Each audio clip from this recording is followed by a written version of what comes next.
আসসালামু আলাইকুম। আশা করছি সবাই ভালো আছেন। ট্যালেন্ট পুল চ্যানেলের পক্ষ থেকে সবাইকে স্বাগত। প্রথম শ্রেণী থেকে পঞ্চম শ্রেণী পর্যন্ত সকল বিষয়ের সকল আপডেট পাওয়ার জন্য চ্যানেলটিকে সাবস্ক্রাইব করে পাশে থাকবেন। আজকে আমরা আলোচনা করব তৃতীয় প্রান্তিক মূল্যায়ন বা বার্ষিক পরীক্ষা 2024 এর পঞ্চম শ্রেণীর বাংলাদেশ ও বিশ্ব পরিচয় এই বইটির একটি নমুনা প্রশ্ন নিয়ে। তাহলে দেখো, সময় 2 ঘন্টা 30 মিনিট, পূর্ণমান 100, অর্থাৎ 100 মার্কের পরীক্ষা হবে। 2 ঘন্টা 30 মিনিটের মধ্যে তোমাদের পরীক্ষা দিতে হবে। 2 ঘন্টা 30 মিনিটের মধ্যে তোমরা পরীক্ষা দিবে। 100 মার্কের পরীক্ষা। এক দাগে থাকবে সঠিক উত্তরটি উত্তরপত্রে লিখো। এখানে বহু নির্বাচনী অর্থাৎ টিক চিহ্ন। এখানে মোট 10টি প্রশ্ন থাকবে, 10টির জন্য 10 নম্বর। তোমাদের তৃতীয় প্রান্তিক মূল্যায়নের যে সিলেবাস আছে তার মধ্য থেকেই তোমাদের পরীক্ষায় আসবে। প্রশ্ন কাঠামো বা মান বন্টন, যে দাগে যত নম্বর, এগুলো আমি যেভাবে দিয়েছি এভাবেই থাকবে, কিন্তু ভিতরের প্রশ্নগুলো তোমাদের শিক্ষকরা পরিবর্তন করে দিতে পারে। তাহলে এক দাগে কি আসবে? সঠিক উত্তরটি উত্তরপত্রে লিখো। একে দিয়েছি দেখো, অভ্যন্তরীণ নৌপথ ও সমুদ্র উপকূলীয় অঞ্চল কোন সেক্টরের অধীনে ছিল? 8 নং সেক্টর, 9 নং সেক্টর, 10 নং সেক্টর, 11 নং সেক্টর। সঠিক উত্তর যেটি হবে সেই অপশনটি তোমরা খাতায় লিখবে। 2 কত সালে বাংলাদেশ সরকার আহসান মঞ্জিলের দায়িত্ব নেন? 1830, 1880, 1885, 1985। 3 আমাদের প্রধান অর্থকারী ফসল কোনটি? ধান, পাট, গম, ভুট্টা। 4 কোন স্থানের আবহাওয়া পরিবর্তনের নির্দিষ্ট ধারাকে কি বলে? বন্যা, ঘূর্ণিঝড়, জলবায়ু, ভূমিকম্প। 5 অটিস্টিক শিশুরা সাধারণত কোন ক্ষেত্রে দক্ষ? ছবি আঁকা, সাঁতার, রান্না, দৌড়। 6 খাসিদের ভাষার নাম কি? আচিক, মনখেমে, ককবক, সাদরি। তাহলে যে অপশনটি হবে সেই সঠিক অপশনটি তোমরা খাতায় লিখবে। 7 ছোট শিশুদেরকে আমরা কি করব? ভালোবাসবো, ঝগড়া করব, চুপ থাকতে বলবো, বকা দিব। 8 দিয়েছি, নিচের কোন জনগোষ্ঠী সিলেটে বসবাস করে?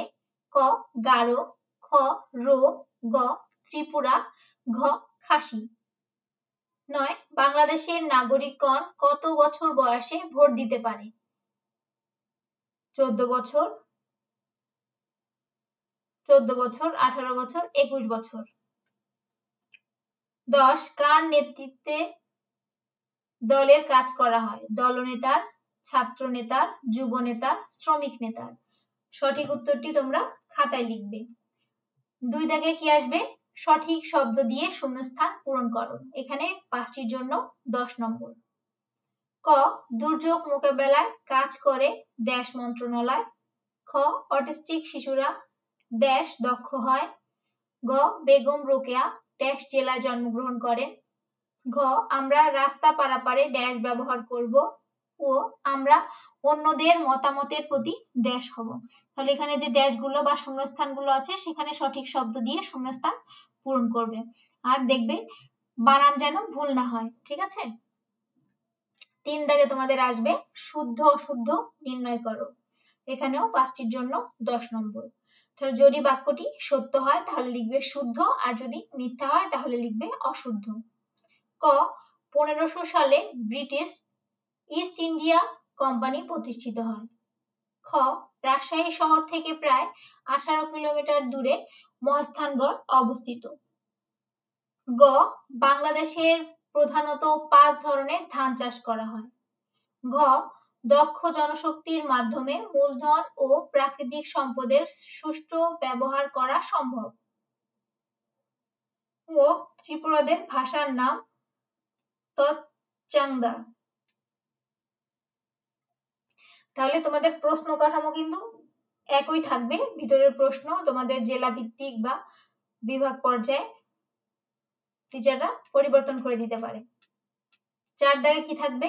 বাম পাশের বাক্য অংশের সাথে ডান পাশের বাক্য অংশের মিল করে উত্তরপত্রে লিখুন। এখানে 4টির জন্য 8 নম্বর।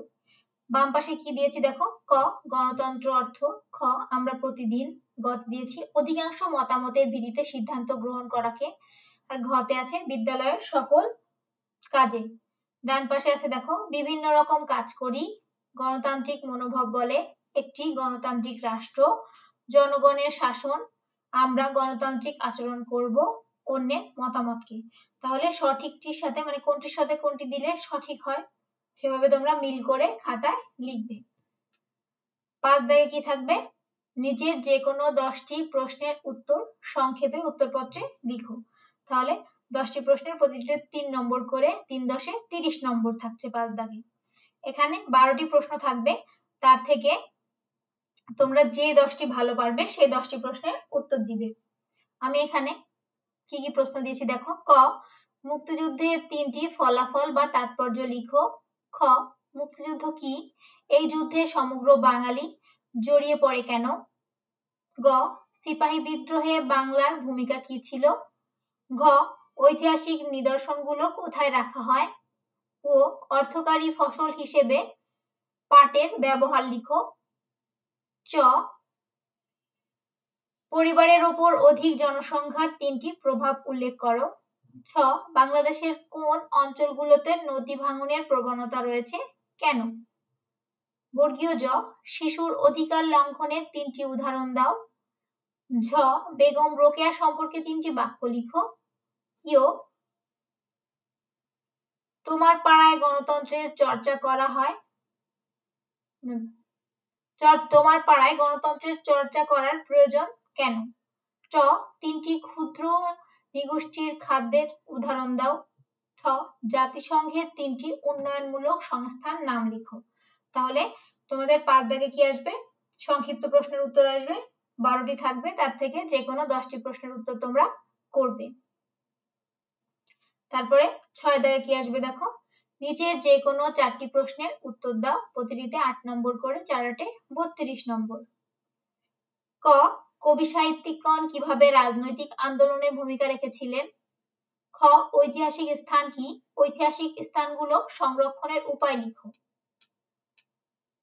গতে দিয়েছি কৃষি প্রধান দেশ হিসেবে বাংলাদেশের কৃষি উৎপাদন বৃদ্ধিতে কি কি পদক্ষেপ নেওয়া যেতে পারে তা আলোচনা করো। ঘ মানবাধিকার কি, মানবাধিকার রক্ষার উপায়গুলো আলোচনা করো। ও গণতান্ত্রিক উপায়ে সিদ্ধান্ত গ্রহণ করার কয়েকটি ভালো দিক আলোচনা করো। চ জাতিসংঘ কেন প্রতিষ্ঠিত হয়েছিল, জাতিসংঘ প্রতিষ্ঠার 4টি অন্যতম উদ্দেশ্য উল্লেখ করো। তাহলে 6 দাগে তোমাদের কি আসবে, বড় প্রশ্ন, বর্ণনামূলক প্রশ্ন আসবে। এখানে 6টি প্রশ্ন থাকবে, তার থেকে 4টি প্রশ্নের উত্তর লিখবে। তাহলে এই হচ্ছে মোট তোমাদের 100 নম্বরের পরীক্ষা। তোমাদের মান বন্টন অর্থাৎ প্রশ্ন কাঠামো এরকমই থাকবে, কিন্তু ভিতরের প্রশ্ন পরিবর্তন হতে পারে, অর্থাৎ তোমাদের শিক্ষকরা পরিবর্তন করে তৃতীয় প্রান্তিক মূল্যায়নের সিলেবাসের যে প্রশ্নগুলো আছে তার মধ্যে থেকেই দিবে। তো তোমরা ভালো করে পড়তে থাকো। এরকম আরো ভিডিও পেতে চ্যানেলটিকে সাবস্ক্রাইব করে পাশে থাকবে, আর কারো কোনো বিষয়ে কিছু জানার থাকলে অবশ্যই আমাকে কমেন্ট করে জানাবে। আজ এ পর্যন্তই, আল্লাহ হাফেজ।